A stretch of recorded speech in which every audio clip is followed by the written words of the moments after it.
Employ name, employ licence, ई passport, department ID. और department वाले table में डिपार्टमेंट आईडी और डेसिग्नेशन है, जिसमें CS EE और IT है। इसमें हमारे 3 रिकॉर्ड दिए गए हैं, इंसर्ट किए गए हैं, ज्ञान, विनय, अमित। और डिपार्टमेंट आईडी ज्ञान का 1 है, विनय का 2 है, अमित का 3 है। तो यहाँ जो प्राइमरी की है ये शो कर रहा है, ये यूनिक होना चाहिए और नॉट नल होना चाहिए, मतलब नल वैल्यू नहीं होना चाहिए और यूनिक रहेगा, डुप्लीकेट वैल्यू नहीं रहेगी इसमें।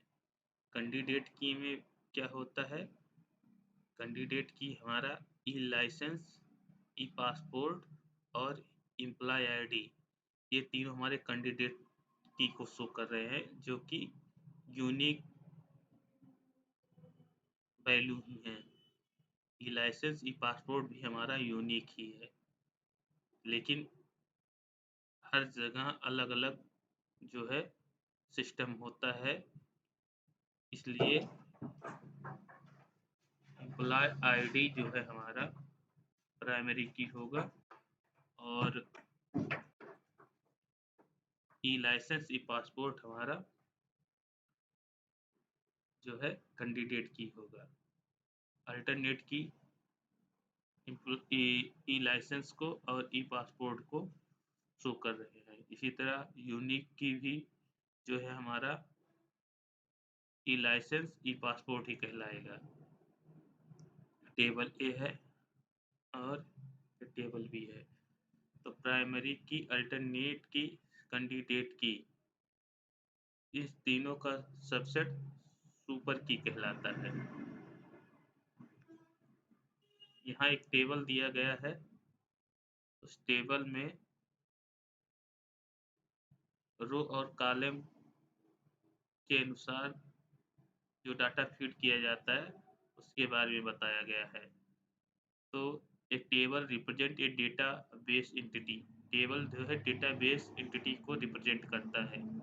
Table row is referred as record or tuples, table जो रोज है, जो ये रोज है, चाहे इसे आप रिकॉर्ड कहिए चाहे टपल कहिए, जो हॉरिजॉन्टल इसमें रिकॉर्ड होंगे, हॉरिजॉन्टल वैल्यू होंगे, वो हमारे रोज कहलाएंगे, और जो वर्टिकल शो कर रहा है वो कॉलम कहलाएगा। और ये student ID, student name, student age, student class, student section, ये हेडर फील्ड कहलाएगा, टेबल का हेडर फील्ड कहलाएगा, जो कि कॉलम को शो ही कर रहा है। तो horizontal record or row or tuples, column, column जो है हमारा एट्रीब्यूट को शो करता है। A rows is referred as record or tuples, ये table column represent an attribute, इसको हम रिलेशनल डेटाबेस बोलेंगे।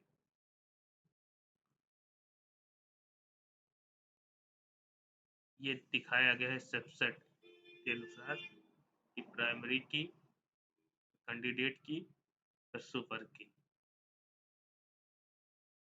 प्राइमरी की कैंडिडेट की का सबसेट होता है और कैंडिडेट की सुपर की का सबसेट होता है। अब यहाँ दिस इज विजुअल कंसेप्ट, जो हमारा प्रीवियस टेबल था उसका जो है यहाँ दिखाया गया है कि प्राइमरी की, एम्प्लॉय आईडी को प्राइमरी की माना गया है, तो डिपार्टमेंट आईडी और डिपार्टमेंट आईडी,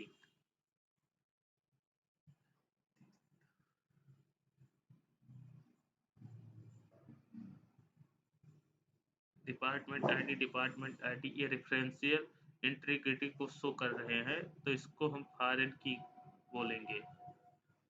और यहाँ employee ID, employee name, e license, ई पासपोर्ट, डिपार्टमेंट आईडी, तो इस टेबल ए से जो है हमारा employee ID, employee license, employee passport candidate key कहलाएगा, और टेबल ए में हमारा ई लाइसेंस, ई पासपोर्ट हमारा अल्टरनेट की कहलाएगा, और टेबल ए में जो है ई लाइसेंस ई पासपोर्ट हमारा यूनिक की कहलाएगा। Some important key definition. Primary key constraint uniquely identify each record in a table. Primary key must contain unique value and cannot contain null values. A table can have only one primary key, and in the table this primary key can consist of single or multiple column field. तो हमारे table में एक ही जो है primary की होगी जो unique होगी और नॉट नल होगी। Foreign key, a foreign key is a field, a foreign key is field or collection of fields in one table.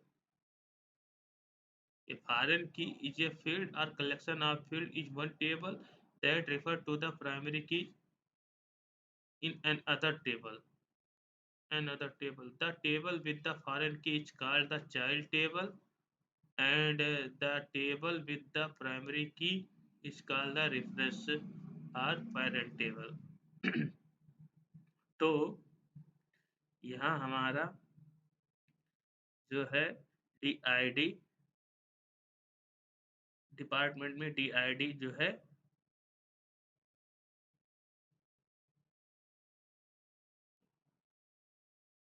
ये जो है पेरेंट पेरेंट टेबल शो करेगा, और यहाँ DID इस चाइल्ड टेबल को शो करेगा,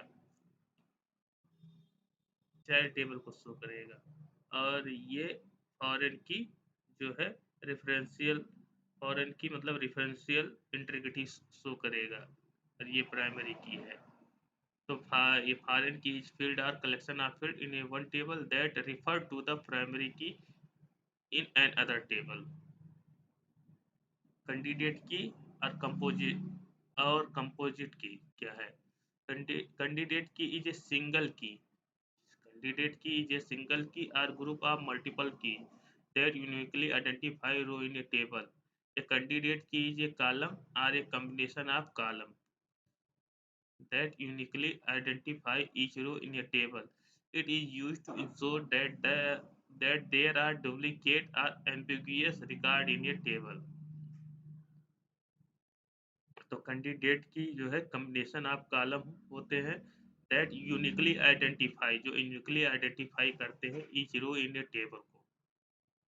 तो इसमें ई लाइसेंस, ई पासपोर्ट और एम्प्लॉय आईडी यूनिकली आइडेंटिफाई करेंगे ईच रो को।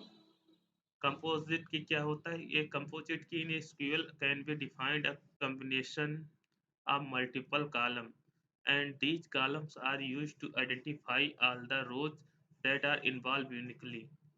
Even though a single column cannot identify any rows uniquely, a combination of over one column can uniquely identify any record. तो even though a single column cannot identify any row uniquely, composite key में जैसे first name और last name वाला column है वो हमारा composite key कहलाएगा table में। सुपर की, alternate key. Super key is a single key or a group of multiple key that can be uniquely identified tuple in a table. Super key is a single key or a group of multiple keys that can be uniquely identified in a table. Super key can be contain redundant attribute that might not be important for the identifying tuples. Super key are a superset of candidate key. Candidate key are a subset of super key. तो ये figurative show किया गया है, ये super की का definition है। Alternate की क्या होता है? What are the alternate key or secondary की इन एसक्यूएल। अल्टरनेट की are those candidate key which are not the primary key. There can be only one primary key for a table. Therefore, all the remaining candidate key are known as the alternate key or secondary key. तो इसमें alternate key जो है हमारा यहाँ पर show किया गया ई license ई passport, जो अल्टरनेट की को शो कर रहे हैं टेबल ए में। तो अल्टरनेट की आर दो कैंडिडेट की which are not the primary key, जो कि प्राइमरी की नहीं शो कर रहे हैं, तो वही हमारा कैंडिडेट्स है। ये यूनिक होंगे।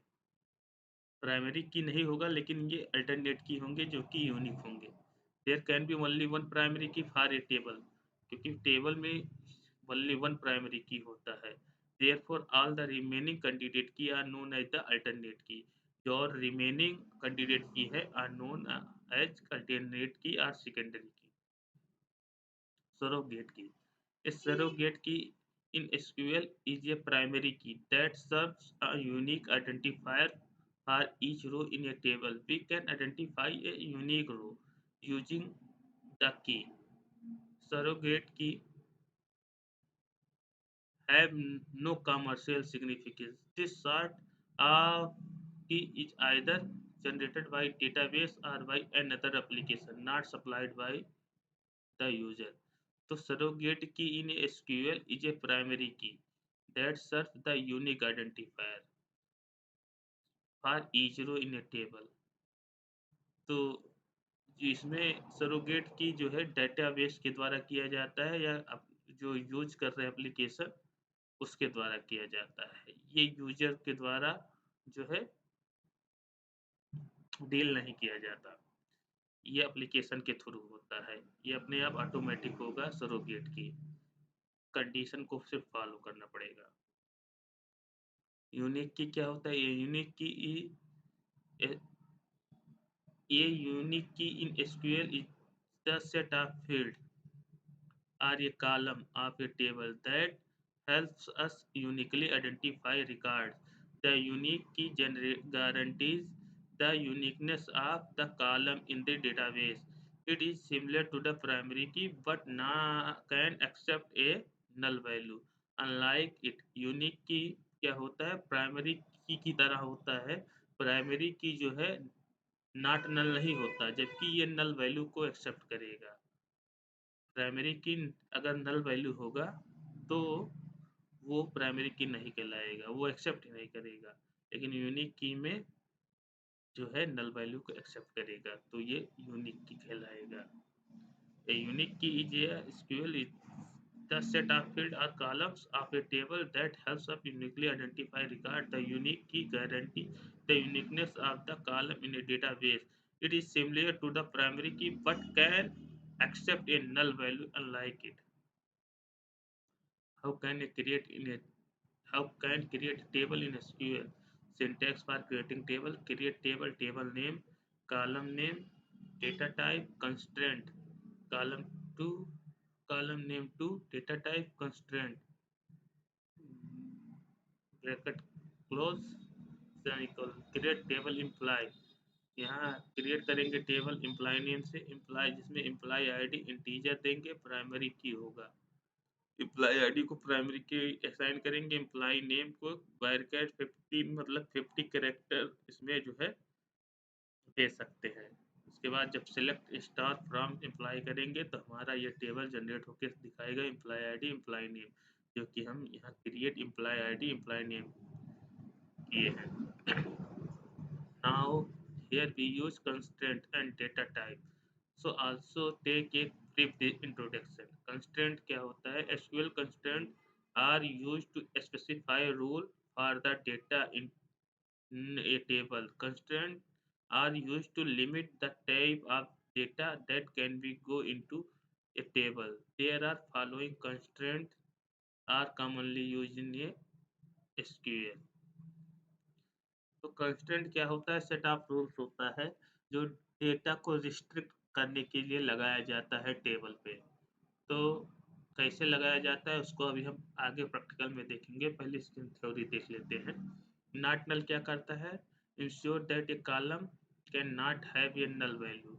तो टेबल में अगर किसी फील्ड पे हम जो है जैसे एम्प्लॉय सैलरी पे हम लगा दिए नॉट नल, तो उसमें अगर value have can not have ये नल वैल्यूज, मतलब उस पर नॉट नल जब लगाएंगे, नॉट सैलरी वाले फील्ड पर नॉट नल अप्लाई करेंगे तो क्या होगा? अगर उसमें वैल्यू नॉट नल मतलब नल वैल्यू जाएगी तो वो एरर थ्रो कर देगा। उसी तरह unique ensure that all value in a column are different। जब यूनिक जो है कंस्ट्रेंट किसी फील्ड पे लगा देंगे तो उसमें डुप्लीकेट वैल्यू अगर एंटर करेंगे तो हमारा वो एरर शो कर देगा। प्राइमरी की it is a column or set of columns in a table that uniquely identify each row। id is unique, there is only one primary key and it should be not null। Primary की not null and जो है unique होता है। Foreign की क्या होता है, prevent करता है action that would destroy link between table. तो फॉरेन की जो है एक्शन प्रिवेंट करता है action that would destroy link between the table. Relational जो है इंटीग्रिटी को शो करता है फॉरेन की। अभी आगे इसको हम जो है एसक्यूएल में प्रैक्टिकल के वक्त जो है अच्छी तरह से समझेंगे। चेक इंश्योर, चेक कंस्ट्रेंट कब लगाते हैं, ensure that the value in a column satisfy a specific condition. हम चेक कंस्ट्रेंट तब लगाते हैं कि जैसे किसी पे हमें रिस्ट्रिक्शन लगाना है कि जैसे एज वाले कॉलम पे या फील्ड पे हमें रिस्ट्रिक्शन लगाना है कि 18 से कम जो एम्प्लॉय होंगे उनको जो है डिस्कार्ड कर दे। तो हम 18 से ऊपर वाले ही वैल्यू जो है जिसकी एज होगी वही जो है इसमें रह सकते हैं। तो अभी आगे चल के हम एग्जाम्पल के थ्रू इसको शो करते हैं। तो ऐसे चेक कंस्टेंट लगाया जाएगा। तो ensure that the values in a column satisfy a specific condition. Default क्या होता है, set a default value for ये column if no value in the specified. तो डिफॉल्ट का यूज तब करेंगे करते हैं कि अगर हम वहाँ कोई वैल्यू नहीं देंगे और जो है डिफॉल्ट कर देंगे तो डिफॉल्ट वैल्यू यहाँ जो है ऑटोमेटिक ले लेगा। तो डिफॉल्ट वैल्यू के लिए हम डिफॉल्ट हमको लिखना पड़ेगा। तो डिफॉल्ट हम जैसे सैलरी कॉलम पर 10,000 डिफॉल्ट करते हैं। तो 10,000 जब डिफॉल्ट करते हैं और जब डाटा इंसर्ट कर रहे होते हैं तो वहाँ डिफॉल्ट लिख के हम आगे बढ़ते हैं तो हमारा 10,000 ऑटोमेटिकली ले लेगा। Create index, create index used to create and retrieve data from the database very quickly। Index का काम ये होता है जब कंस्टेंट लगाते हैं तो डेटाबेस से वेरी क्विकली डेटा को एक्सेस करता है, रिट्रीव कर लेता है। तो ये हमारा कंस्टेंट था। अब डेटा टाइप्स के बारे में जान लेते हैं जो कि यूज हुआ है। एसक्यूएल की क्वेरी जब लिखते हैं तो यूज होता है। SQL data types define the types of value that can be stored in a table column। For example, if you want to a column to store only integer values, you can define its data types as integer। SQL type data type defines the types of value that can be stored in a table column। For example, if you want to a column to store only integer value, you can define its data type as integer। जब हम integer value store कर रहे होते हैं तो हमें integer के द्वारा शो करना होता है। SQL data types can be broadly divided into the following category: numeric data types such as integer, tiny int, big int, float, real, etc. Date and time data types such as date, time, etc. Character and string data types such as char, varchar, text, etc. ये सब data types हमारा जो कि table create करते समय use होते हैं, इनको देना मैंडेटरी है। अदरवाइज हमारा टेबल क्रिएट नहीं होगा। जिस तरह से हम कंस्ट्रेंट देते हैं इसी तरह से हम डेटा को भी मेंशन करते हैं। Unicode character string data type such as nchar, NV, nvarchar, ntext extra.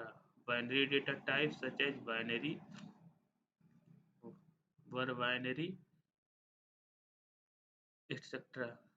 Miscellaneous data types: club, blob, XML, cursor, table, CSV blob, VLOB blob, XML, cursor, table structure. ये है हमारा मिसलेनियस डेटा टाइप।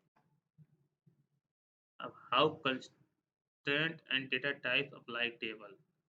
अभी तक हमने जो theory पढ़ा और constraint and data type को जो पढ़ा, किस तरह से इसको अप्लाई करते हैं टेबल बनाने के लिए, उसको यहाँ हम देखते हैं। तो क्रिएट टेबल डिपार्टमेंट का हम डिपार्टमेंट का एक टेबल बना देते हैं जिसमें क्रिएट टेबल डिपार्टमेंट नाम दिए DID, डिपार्टमेंट ID इंटीजर। ये डेटा टाइप है। प्राइमरी की ये कंस्ट्रेंट, इस पे हमने शो किया। Designation varchar 50, varchar data type है varchar, जो स्ट्रिंग डेटा टाइप है। तो 50 यहाँ दिया, 50 मतलब 50 करेक्टर तक लेगा।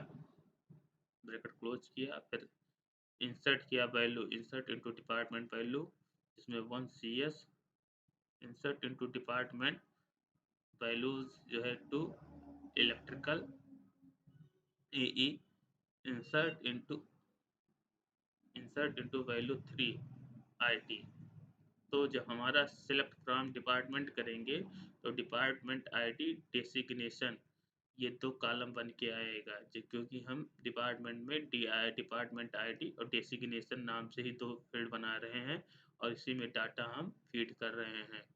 तो 1 2 3 करके आएगा, जिसमें 1 पे CS, 2 पे सेकंड पे EE और 3 पे जो है IT है। इसी तरह हम टेबल क्रिएट कर रहे हैं एक एम्प्लॉय नाम से। एम्प्लॉय नाम से टेबल क्रिएट कर रहे हैं जिसमें employee ID, employee name, employee age, employee salary, employee licence, ई पासपोर्ट, डिपार्टमेंट ID। और एम्प्लॉय ID पर हमने लगाया है प्राइमरी की, ये जो है कंस्ट्रेंट है। तो एम्प्लॉय नेम हमारा 50 है, इस पर कोई कंस्ट्रेंट नहीं लगाया है। और फिर एम्प्लॉय एज पे इंटीजर लिए हैं, एज इंटीजर में होता है, जैसे 25 13, तो ये इंटीजर में होता है, तो इसका डेटा टाइप इंटीजर है। चेक, इस पे हम कंस्ट्रेंट चेक लगा रहे हैं कि एम्प्लॉय एज, जो एम्प्लॉय की एज है इज ग्रेटर देन 18 होना चाहिए। अगर 80 होगी तो उसको रिकॉर्ड में जो है इंसर्ट करें, अदरवाइज उसको डिस्कार्ड कर दें। इसी तरह एम्प्लॉय सैलरी पे जो है इंटीजर डिफॉल्ट 10,000 लगाया है। एम्प्लॉय की सैलरी हम इंटीजर लिए हैं और यहाँ डिफॉल्ट जो है कंस्ट्रेंट का यूज किए हैं 10,000।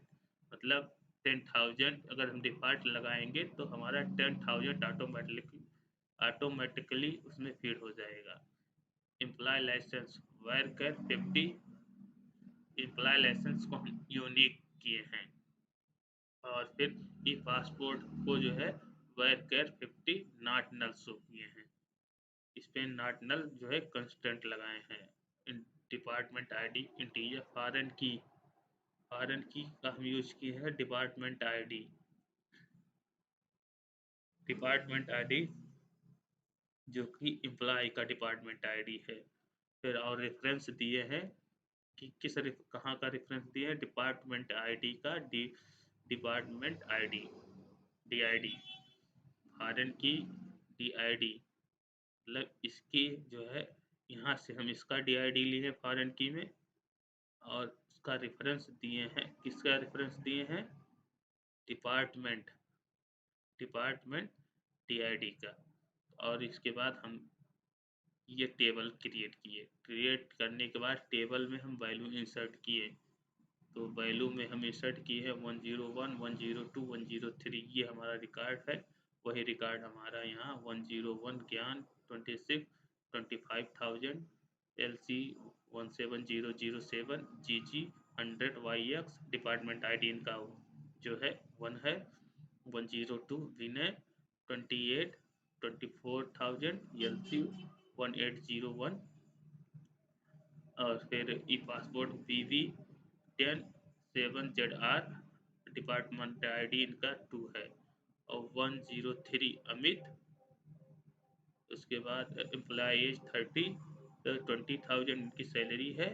LC 1903, E passport AA 156 AM, और इनका डिपार्टमेंट आईडी 3 है।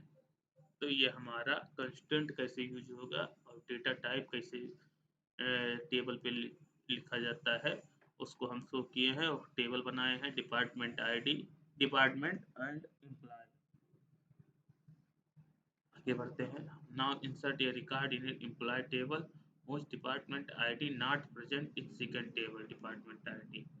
तो रिया रिकॉर्ड डिपार्टमेंट आईडी 4। अब क्या होगा, हमने जो है यहाँ फॉरेन की के थ्रू जो है रिस्ट्रिक्शन शो कर दिया है। फॉरेन की और डिपार्टमेंट आईडी में हमारा जो है 1 2 3 3 तक ही जो है डिपार्टमेंट का जो है वैल्यू मेंशन है। अगर इसमें 3 के आगे 4 तक का वैल्यू डालेंगे तो रिस्ट्रिक्शन शो कर देगा, वो एरर थ्रो कर देगा। जैसे कि यहाँ हम दिखाना चाहेंगे, क्रिएट टेबल जो दिया है कि टेबल जो बनाए हैं यहाँ फॉरेन की department ID reference department DID। तो इसमें जो है 1 2 3 तक का ही डिपार्टमेंट मेंशन है और हम डालना चाहते हैं 4 डिपार्टमेंट 4 का वैल्यू इंसर्ट करना चाहते हैं, तो वो इंसर्ट नहीं होगा, वो एरर शो कर देगा। जैसे insert into employee value 104 Riya 23 22,000 LC 107 00 and PP 100 PR। तो ये रिकॉर्ड है, इसको डालना चाहते हैं और यहाँ जो डिपार्टमेंट आईडी हम शो कर रहे हैं इसमें 4 शो कर रहे हैं। तो 4 होने की वजह से डिपार्टमेंट हमारा देखिए डिपार्टमेंट आईडी में 1 2 3 ही तक का ही जो है डाटा है। अगर यहाँ आगे 4 होता तब ये जो है एक्सेप्ट कर लेता और ये रिकॉर्ड इसमें इंसर्ट हो जाता, बट यहाँ 1 2 3 तक का ही रिकॉर्ड है तो 4th वाला रिकॉर्ड डिस्कार्ड हो जाएगा, ये आगे जो है इसमें इंसर्ट नहीं होगा। 1 2 3 वाला रिकॉर्ड अगर यहाँ 3 होता तो ये जो है इंसर्ट हो जाता, बट यहाँ 4 वाला रिकॉर्ड शो कर रहा है, आईडी वाला 4 डिपार्टमेंट आईडी वाला रिकॉर्ड शो कर रहा है, तो ये डिस्कार्ड हो जाएगा। यह department table have only have 3 DID data, so if add 4 DID name record then given error below because foreign की शो रिस्ट्रिक्शन। तो यहाँ फॉरेन की द्वारा इसका रिस्ट्रिक्शन लगा हुआ है और इस तरह से हमें जो है एरर थ्रो करके देगा जब हम डिपार्टमेंट ID 4 वाला डाटा इंसर्ट करेंगे। ये लिख के देगा एरर कोड, फॉरेन की रेफरेंस डिपार्टमेंट ID। तो ये हमारा जो है फॉरेन की का रिस्ट्रिक्शन है। Constraint apply employee table. Here restrict employee age through employee age is greater than 18. If we given less than 18 in the employee age, then through error is apply by check constraint. Check constraint का हम यहाँ use कर रहे हैं, use किए हैं, पीछे हम आपको दिखा देते हैं। यहाँ देखिए एम्प्लॉई पे जो है हमारा एम्प्लॉई एज पे इंटीजर चेक कंस्ट्रेंट लगा हुआ है। चेक कंस्ट्रेंट लगा employee age is greater than 80 होना चाहिए, अगर 80 से बिलो होगा तो एरर थ्रो कर देगा। तो यहाँ हम इंसर्ट कर रहे हैं, इंसर्ट इनटू एम्प्लॉय वैल्यूज 101 ज्ञान। यहाँ एज वाला जो कॉलम है उसमें हम 70 जो है इंसर्ट कर रहे हैं। तो 25,000 सैलरी और ये रिकॉर्ड आगे ई लाइसेंस का, ये ई पासपोर्ट का है 1, ये हमारा पिछला रिकॉर्ड है, इसमें हम इसको हटा के 70 ऐड मतलब ऐड करना चाह रहे हैं। तो हमें एरर थ्रो कर देगा। एरर क्या थ्रो करेगा? Insert into the employee age 101 Gyan 17 two 50 25,000 LC 17007 GGG 100 YX 1 error code 3819 check constraint मतलब कंस्ट्रेंट का चेक मतलब कंस्ट्रेंट को चेक कीजिए, वो वायलेटेड कर रहा है, वायो वायलेटेड कर रहा है मतलब उसको वायलेट कर रहा है, उसको तोड़ रहा है, इसलिए वो उसको मतलब उस पर कंस्टेंट लगा है, इसलिए वो तोड़ नहीं सकता, वायलेट नहीं कर सकता। तो यहाँ 17 जब डालेंगे तो ये इस तरह का एरर थ्रो करेगा। तो हम यहाँ पे एज पे चेक कंस्ट्रेंट का यूज किए हुए हैं। Here we use constraint. अब डिफॉल्ट कंस्ट्रेंट को देख लेते हैं। Default constraint on the salary field employee salary integer default 10,000। When we want to insert default amount, then the insert time we write default in salary field, then it takes default value 10,000। अब यहाँ insert into employee value 10 to winner 20 default LC add 1801 BB। यहाँ जो है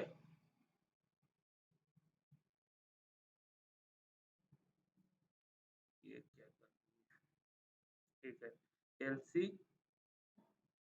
1801, इसके बाद BB 10 7ZR2। तो इसमें हम रिकॉर्ड कर रहे हैं। अगर हम सैलरी वाले कॉलम में डिफॉल्ट लिख देंगे तो डिफॉल्ट लिख के कर देंगे तो डिफॉल्ट करने की वजह से हमारा 10,000 हमारा ऑटोमेटिकली जो है यहाँ हमारा इंसर्ट हो जाएगा। तो 102 विनय 20 एम्प्लॉय 20 डिफॉल्ट करने पर हमारे 10,000 यहाँ जो है आ जाएगा। LC और पूरा डिटेल आगे जिस तरह से सेम आ जाएगा। डिफॉल्ट 10,000 यहाँ क्यों आया? क्योंकि हम यहाँ पे एम्प्लॉय सैलरी पे जो है डिफॉल्ट 10,000 जो है शो की है। मतलब अगर डिफॉल्ट वैल्यू हमें देनी होगी तो हम डिफॉल्ट लगा देंगे। यहाँ डिफॉल्ट 10,000 शो किए हैं कि सैलरी ऑटोमेटिक वो डिफॉल्ट वैल्यू ले ले। तो इसीलिए हम यहाँ पे एम्प्लॉय सैलरी का जो है कंस्टेंट डिफॉल्ट रखे हुए हैं। तो डिफॉल्ट देने पे यहाँ हम सैलरी दे सकते हैं, लेकिन हम डिफॉल्ट किए तो 10,000 ले लिया है। Constant here we use employee passport not null and we given employee name no constraint। employee name में no constraint। तो क्या करता है, ये हमारा टेबल है। टेबल में आपको दिखाना चाहते हैं कि जो क्रिएट टेबल किए हैं उसमें जो एम्प्लॉय नेम है इस पे हम कोई कंस्ट्रेंट नहीं लगाए हैं एम्प्लॉय नेम पे, लेकिन ई पासपोर्ट पे हम नॉट नल का जो है कंस्ट्रेंट लगाए हुए हैं। तो जब हम इंसर्ट करते हैं इनटू एम्प्लॉय वैल्यू 1011 और यहाँ जो है हम नल वैल्यू शो करते हैं। डबल इन्वर्टेड कामा के अंदर कोई वैल्यू नहीं दी है, नल वैल्यू हो जाएगा। 26 एज है, 25,000 उसकी सैलरी है। LC जो है एम्प्लॉय की लाइसेंस डिटेल है और ये ई पासपोर्ट का डिटेल है, ये आईडी है। तो ये जो है वैल्यू इस तरह से यहाँ हमारा नल शो कर देगा, क्योंकि यहाँ हमने कोई वैल्यू नहीं दिया है नेम में। नेम में नल वैल्यू देने की वजह से हमारा एम्प्लॉय नेम नल शो कर देगा, बाकी रिकॉर्ड जो का त्यों ले लेगा। लेकिन यही चीज़ हम जब हम ई पासपोर्ट में करते हैं, क्योंकि ई पासपोर्ट में हम यहाँ लगा चुके हैं नॉट नल। ई पासपोर्ट वाले फील्ड पर नॉट नल लगाए हैं। यहाँ हमने क्या किया कि यहाँ पे हमने कोई कंस्ट्रेंट नहीं लगाया था, तो वैल्यू उसने इसको जो है नॉट नल शो मतलब नल शो करके और सारी वैल्यू ले लिया। लेकिन जब यहाँ हम नॉट नल लगाएंगे और यहाँ वैल्यू हम जो है नल देंगे। जब नल वैल्यू देंगे ई पासपोर्ट पे तो हमें वो एरर थ्रो कर देगा, वो टेबल नहीं जनरेट नहीं होगा, एरर थ्रो कर देगा। इंसर्ट इनटू एम्प्लॉय वैल्यू 1001 ज्ञान 70 एलसी इतना इतना कंस्टेंट एम्प्लॉय चेक वायलेटेड। एक तो जो है एज की वजह से जो है वायलेशन इसका हुआ, उसके बाद दोबारा जो हुआ है वो जो है वैल्यू जिसमें जो है नल दिए हुए हैं, मतलब 2 वायलेशन हुआ है इसमें 70 और इसकी वजह से 2 वायलेशन हुआ है। तो ये वैल्यू रिकॉर्ड फील्ड में नहीं इंसर्ट होगा। यूनिक कांस्टेंट ये देख लेते हैं। तो यूनिक कांस्टेंट में क्या होता है, जैसे यहाँ हम टेबल क्रिएट किए हैं और ई लाइसेंस पे यूनिक लगाए हैं, ई लाइसेंस वाले फील्ड पे यूनिक कांस्टेंट लगाए हुए हैं। तो यूनिक कांस्टेंट लगाने की वजह से डुप्लीकेट वैल्यू उसमें ई लाइसेंस वाले फील्ड में नहीं आएगा, वो एरर थ्रो कर देगा। जैसे अब यहाँ हम इंसर्ट इनटू एम्प्लॉय वैल्यू 101 ज्ञान 26 25,000 LC 1700, इसके बाद ई पासपोर्ट का जो है डेटा GG 100YX लगाए हुए हैं। उसके बाद डिपार्टमेंट ID है। तो क्या हुआ, ये रिकॉर्ड हमने दिया वो इंसर्ट हो गया, टेबल बन के आ गया 1001 Gyan 26 25,000 E licence LC 17007 E passport GG 100YX department ID 1। Insert into employee value 102 Vinay 28 24,000 LC 1700। जब इस तरह से डुप्लीकेट वैल्यू हम इंसर्ट करने को देंगे तो क्या होगा, वो एरर थ्रो कर दे। मतलब हम लिख के दिए उसके बाद इंसर्ट करना चाहें, इंसर्ट करने के लिए वैल्यू को रन किया तो हमको जब रन किए तो हमको देगा इंसर्ट इनटू एम्प्लॉय वैल्यू 10 विनय 28 24,000 LC 1700 VV 10 ZR2 error code 1062 duplicate entry LC 170074 की एम्प्लॉय डॉट ई लाइसेंस। मतलब यहाँ एम्प्लॉय लाइसेंस वाले फील्ड में हम कंस्टेंट लगाए हैं यूनिक। यूनिक कंस्टेंट लगाने की वजह से अगर इसमें हम इस फील्ड में डुप्लीकेट वैल्यू डालते हैं या रखते हैं, रख के जो है इंसर्शन करते हैं, रिकॉर्ड को इंसर्ट करते हैं तो एरर थ्रो करेगा, वो जो है इंसर्ट नहीं होगा, टेबल जनरेट नहीं होगी। तो ये हमारा यूनिक कंस्टेंट था। तो यूनिक कंस्टेंट था। अब एक और देख लेते हैं फंडा, आखिरी और लास्ट फंडा इसका क्या होता है देख लेते हैं। कि हम टेबल बना रहे हैं और टेबल में हम on update cascade on delete cascade का यूज करने जा रहे हैं। फॉरेन की का जब यूज करते हैं तो ये टर्म है, फॉरेन की का टर्म है on update cascade on delete cascade. तो जब हम अपडेशन करेंगे डिपार्टमेंट वाले टेबल में, डिपार्टमेंट वाले टेबल में ये क्वेरी लिख के update department set department ID 70 where department ID 1, जहाँ डिपार्टमेंट ID 1 है वहाँ हम 70 करने जा रहे हैं, अपडेशन करने जा रहे हैं। डिपार्टमेंट ID मतलब डिपार्टमेंट टेबल वाले में डिपार्टमेंट ID जहाँ 1 है वहाँ हम 70 करना चाहते हैं, 70 करेंगे तो हमारा क्या होगा, वहाँ डिपार्टमेंट ID में 70 हो जाएगा। 70 हो जाने के बाद जब अपडेट हो जाएगा तो हमारा एम्प्लॉय टेबल में भी 70 डिपार्टमेंट ID में ऑटोमेटिक अपडेट हो जाएगा। वो ऑटोमेटिक अपडेट कब होगा? जब on update cascade on delete cascade का यूज़ करेंगे। तो ये हमारा ऑटोमेटिक अपने आप अपडेट हो जाएगा। तो ये फॉरेन की का फंडामेंटल है, on update cascade, on delete cascade. तो यहाँ जब क्वेरी लिखते हैं update department set department ID 70, जहाँ 1 है वहाँ हम 70 करना चाहते हैं। वह डिपार्टमेंट आईडी 1, डिपार्टमेंट आईडी 1 जहाँ है वहाँ हम 70 करना चाहते हैं। तो 71 की जगह 70 हो गया डिपार्टमेंट आईडी में, और 70 होने की वजह से हमारा एम्प्लॉय आईडी में डिपार्टमेंट आई एम्प्लॉय टेबल में डिपार्टमेंट आईडी है, उसका जो उसका डिपार्टमेंट आईडी है वो भी 70 हो जाएगा। तो ये हमारा आज का सेशन है, ये होता है क्लोज। आप ये वैल्यूएबल वीडियो देखें यहाँ तक, उसके लिए धन्यवाद। और अभी आगे हम आपको